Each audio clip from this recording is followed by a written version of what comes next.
প্রিয় student, welcome to SQ math and physics education চ্যানেলে তোমাদের স্বাগতম। আজকে কিছু অঙ্ক নিয়ে এসেছি, যে অঙ্কগুলো খুব ইম্পর্টেন্ট এবং পরীক্ষার হলে এই অঙ্কগুলো আসলে তুমি কোন পদ্ধতি গ্রহণ করবে অঙ্কগুলো সলভ করতে গেলে। অঙ্কের ভাষায় যাবে না তোমার তোমার মতো ভেবে সেই অঙ্কগুলো সলভ করবে। এটা হচ্ছে, এই অঙ্কগুলো তোমার উপর নির্ভর করবে তুমি কিভাবে একে সলভ করবে। আমি অঙ্কগুলো যেভাবে সলভ করব, এই টাইপের অঙ্কগুলো যদি আমি এইভাবে সলভ করি তাহলে অঙ্কগুলো সব থেকে সহজ হবে। আর যদি অঙ্কের ভাষায় তুমি যেতে থাকো তাহলে গোল গোল ঘুরতে থাকবে। ঠিক আছে, তো অঙ্কগুলো করতে গিয়ে গোল গোল ঘোরার আমার দরকার নেই।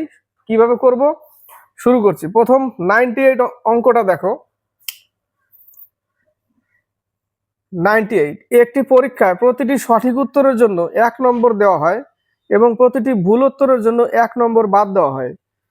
যদি একজন ছাত্র 20টি প্রশ্নের উত্তর দিয়ে 8 নম্বর পায়, তবে ছাত্রটি কতগুলি প্রশ্নের সঠিক উত্তর দিয়েছিল?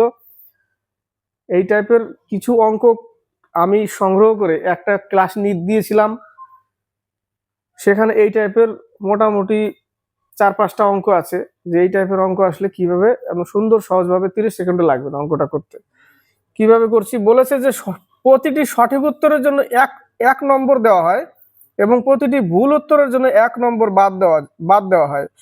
যদি একজন ছাত্র 20টি প্রশ্নের উত্তর দিয়ে, সেই ছাত্রটা যদি 20টি প্রশ্নের উত্তর দিত, সঠিক উত্তর দিত, তাহলে সে কত পেত?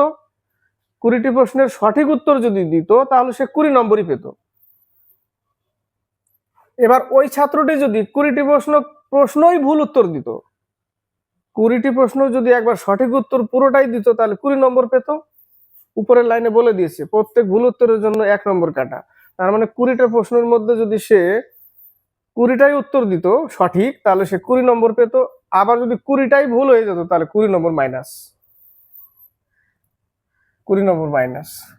এতে তার কি হয়েছে? এতে বলেছে যে যদি একজন ছাত্র 20টি প্রশ্নের উত্তর দিয়ে 8 নম্বর পায়, তবে ছাত্রটি কতগুলি প্রশ্নের সঠিক উত্তর দিয়েছিল? কত নম্বর পায়? 8 নম্বর। এইটুকুর এলিগেশন করে দাও। এই যে মাইনাস, এটা প্লাস, যোগ করো, প্লাস প্লাস বিয়োগ করো, 4 7 28, 3 4 12। টোটাল ইউনিট কত? 10 ইউনিট।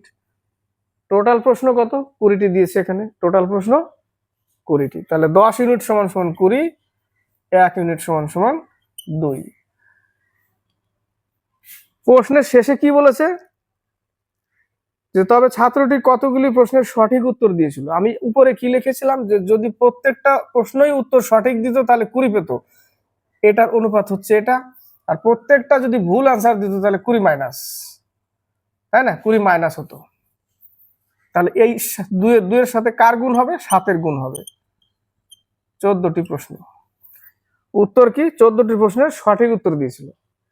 প্রশ্ন 83।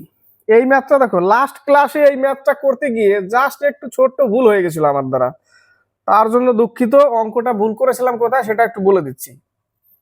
3 ইন্টু, অঙ্কটা টুকে নিচ্ছি। যে যে দেখেছে ক্লাসটা সে অবশ্যই বুঝতে পেরেছে কোথায় ভুল করেছিলাম।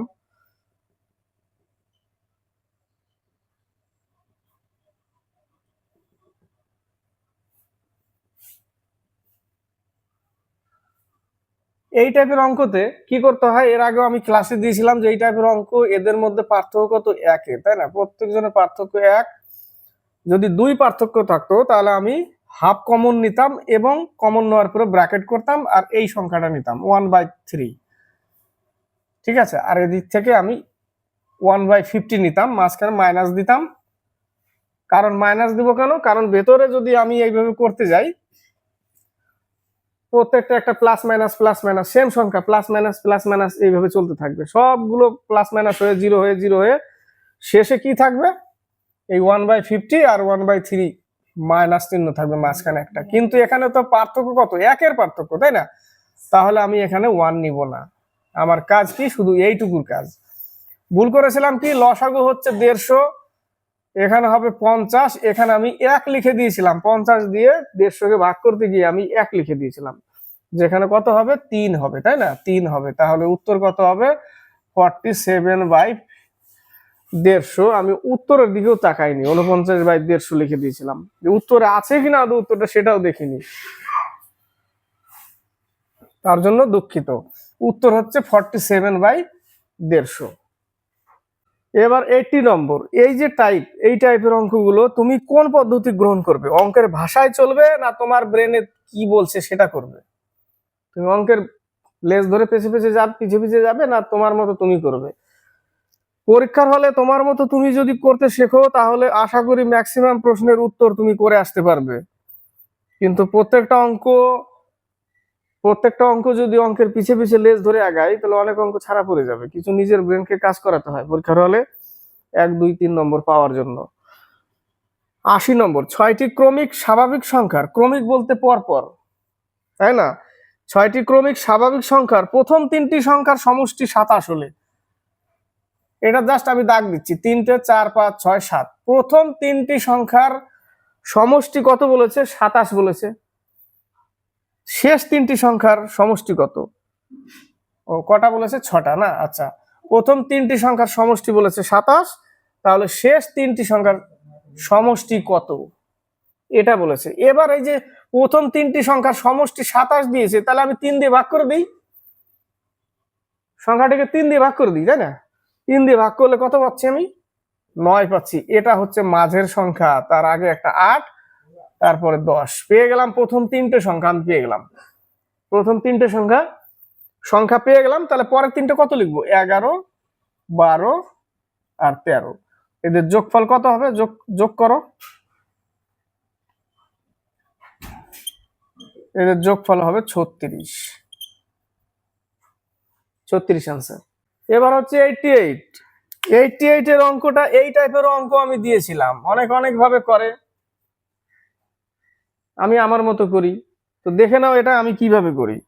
যদি মনে রাখতে পারো তাহলে পরীক্ষার হলে এই টাইপের অঙ্ক আসলে কলমে টাচ করার কোনো প্রয়োজন হবে না, কালি খরচা করার তো কোনো দরকার নেই, বিনা কালি খরচ করে 1 নম্বর। তার মানে কি? জিকে বলতে পারো। আপেলের মূল্য 20% হ্রাস পাওয়ায় একজন ক্রেতা 50 টাকায় 1 ডজন অতিরিক্ত আপেল পেতে পারে। আপেলের ডজন প্রতি হ্রাস মূল্য কত? এখান থেকে হ্রাস মূল্য দেয়, একটা আসে হ্রাস মূল্য কত, আর একটা আসে পূর্বের দাম কত ছিল।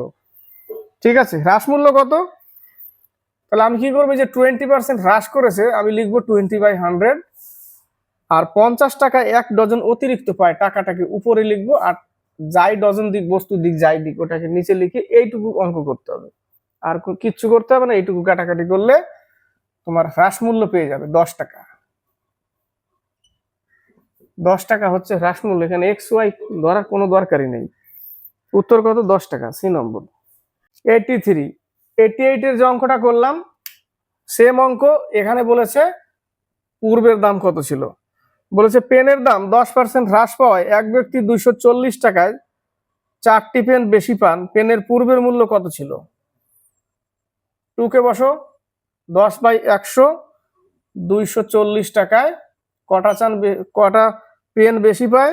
4টি পেন বেশি পায়। এইটুকু করলে আমরা কি পাই? হ্রাস মূল্য। এবার যদি আমি আগের মূল্য বের করতে যাই তাহলে এখানে আমি লিখবো কি?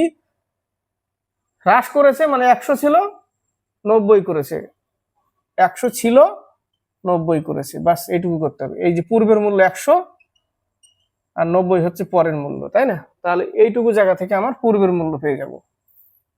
এইটুকু বসালে 100/90, এইটুকু ক্যালকুলেশন করলেই পূর্বের মূল্য 100 টাকা, তাই 100কে উপরে রাখলাম, আর 10% হ্রাস করেছে 90, বাস এইটুকু ক্যালকুলেশন করো, তোমার অঙ্ক চলে আসবে পূর্বের মূল্য।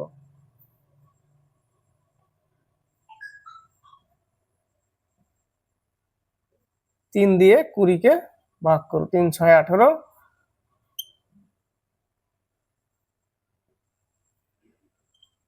এই পর্যন্ত নিয়েছে ওরা। 6.67 হচ্ছে পূর্বের মূল্য। 76। এই প্রশ্নটার অঙ্কটা করতে গেলে অঙ্কের লেজ ধরে চলা যাবে না, অপশনের লেজ, ঠ্যাং, হাত পা যা আছে সব অপশনের ধরতে হবে।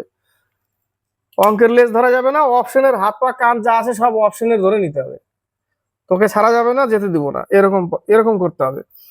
বলেছে একটি সংখ্যাকে দ্বিগুণ করে 9 যোগ করা হলে যে সংখ্যাটি পাওয়া যায় সেই সংখ্যাটি যদি 3 গুণ করা হয় তবে তা 75 হয়। সংখ্যাটি কত? অপশন ডি নম্বর দেখো কত আছে, 8, তাই না? এবার 8কে যদি আমি দ্বিগুণ করি কত হচ্ছে, 16 হচ্ছে। 16-র সাথে 9 যোগ করতে বলেছে, দ্বিগুণ করে 9 যোগ করলে হচ্ছে কত, 25। সেই 25কে আবার যদি 3 গুণ করি হয়ে যাচ্ছে 75, এটাই বলেছে, তাই না? 8-এর ডবল 16, তার সাথে 9 যোগ করে যে সংখ্যাটা পাওয়া যাবে তার 3 গুণ করলে সংখ্যাটি হয় 75। 75 হয়ে গেছে অঙ্ক, তাহলে 8 উত্তর। এবার অপশন যদি আমি 10 ধরি, তাকে যদি দ্বিগুণ করি 20 হলো, 20-র সাথে 9 যোগ করলে 29। 29কে যদি 3 দিয়ে গুণ করে 75 হবে? মুখে মুখে হবে না। 14 নম্বর, 14 অপশন যদি ধরি, 14কে যদি আমি দ্বিগুণ করি 28, 28-এর সাথে যদি আমি 9 যোগ করি তাহলে কত হয়ে যাবে, 37 হয়ে যাবে, তাই না? 28 আর 9 37। 37-এর যদি আমি 3 গুণ করি 75 হবে? অনেক বেশি হয়ে যাবে। এটাও কিন্তু মুখে মুখে করার অঙ্ক, তাই না? এক্স ওয়াই কোনো ধরার কোনো দরকার আছে? মুখে মুখে একটু হিসাব করতে হবে। 12 নিলাম, যদি আমি 12 নিই অপশন, 12কে দ্বিগুণ করবো 24, 24-এর সাথে 9 যোগ করলাম, কত হয়ে যাবে, 33, তাই না? 33-কে যদি এবার আমি 3 গুণ করি 99 হয়ে যাবে। 75 হবে কি? হবে না। তো মুখোমুখি করা যাচ্ছে 8 যে অ্যান্সারটা। 8কে যদি দ্বিগুণ করি 16 হবে, 16-র সাথে 9 যোগ করলে 25, 25কে 3 গুণ করলে 75। অঙ্ক তো তাই বলেছে।